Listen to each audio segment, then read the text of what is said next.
c'était très sympa. Oui. Et ça a matché toutes les deux tout de suite. Oui. Et franchement, tout de suite, j'ai voulu travailler avec toi. Voilà. Ouais.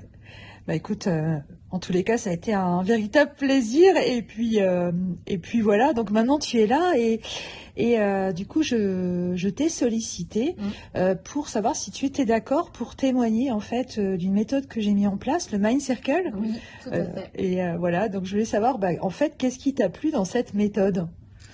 Alors déjà, ce qui m'a plu, c'est que c'est la prise de temps de sa découverte personnelle. Oui.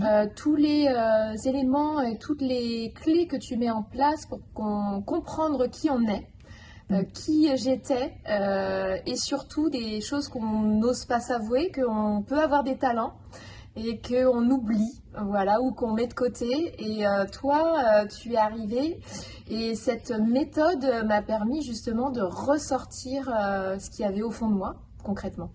D'accord. Du coup, en fait, par rapport à cette méthode, le Mind Circle, donc c'est l'identification de frontières. Est-ce qu'au niveau de la frontière, ce à quoi tu dis oui, ce à quoi tu dis non, est-ce que c'est plus clair pour toi aujourd'hui? Oui, c'est plus clair. Par contre, c'est un travail au quotidien. Oui. C'est que effectivement, on a la méthode. Il faut aussi prendre conscience que c'est pas le coach qui change la vie et qui apporte effectivement des clés, mais les solutions ensuite, c'est nous qui les trouvons grâce à ce support-là. Donc, il faut vraiment le travailler au quotidien. D'accord. Donc, merci d'avoir répondu pour la partie frontière. Donc, ce à quoi tu dis oui, ce à quoi tu dis non. C'est vrai que c'est important de se redéfinir. Et plus on se définit, et moins on subit finalement l'extérieur. Ouais. D'ailleurs, je rebondis dans chacun des cercles. Il y a aussi la boîte à ressources. Donc, il y a le cercle qui définit la frontière. La boîte à ressources, est-ce que tu as découvert de nouvelles ressources dans le premier cercle?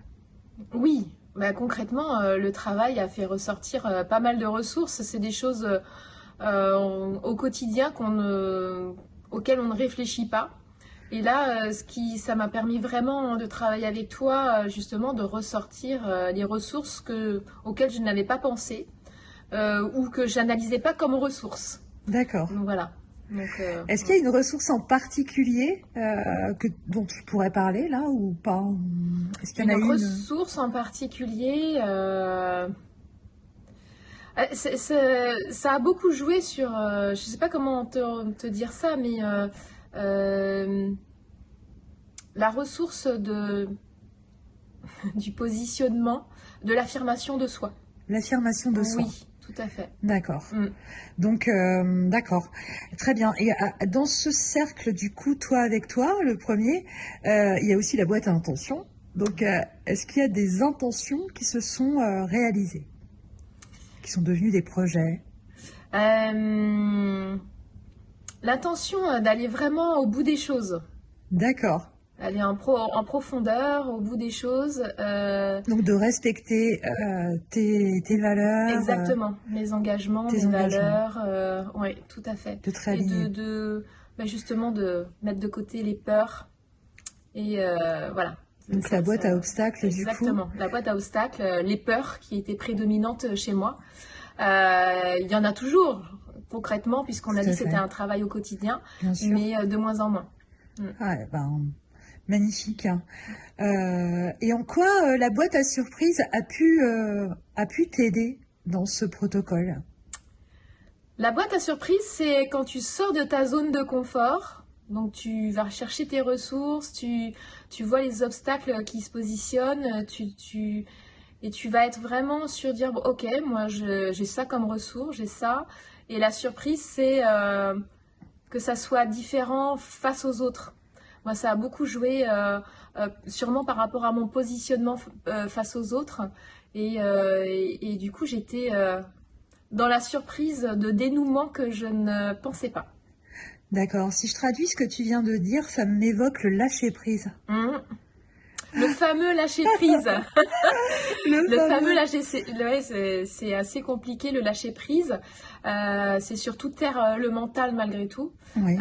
Et apprendre justement, ce qui est bien dans le Mind Circle, c'est que c'est un positionnement où on va vraiment réfléchir sur toutes ces choses que l'on imbrique les unes avec les autres.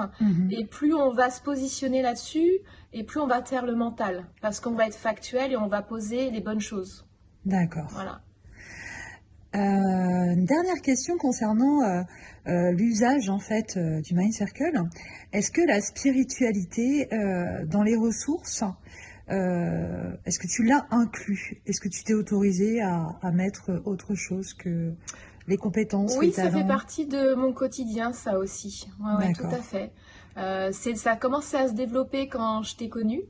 Oui. Et je l'ai aussi utilisé en complément. Oui. Ouais. Donc c'est une force oui, c'est complémentaire. Une force complémentaire. Ouais, Okay. tout à fait. Ouais. Est-ce que tu recommanderais le Mind Circle? Oh, bah, complètement. Oui. J'ai adoré travailler avec toi, la personne que tu es, parce qu'effectivement il y a la méthode, mais il y a la personne avec qui on le fait. Oui. Donc ça c'est très important. Donc oui, je te mets 10 sur 10, Stéphanie. Ah, merci. Je suis très honorée. Et puis, grâce eh bien, aux personnes comme toi que j'accompagne, je grandis aussi. Et puis, j'apporte aussi de nouvelles choses, j'amende. Donc, merci infiniment pour ton témoignage. Avec grand plaisir. Et puis, ouais, venez travailler avec Stéphanie, carrément. Voilà. Merci infiniment. Merci Stéphanie. Merci infiniment et puis à bientôt. À bientôt.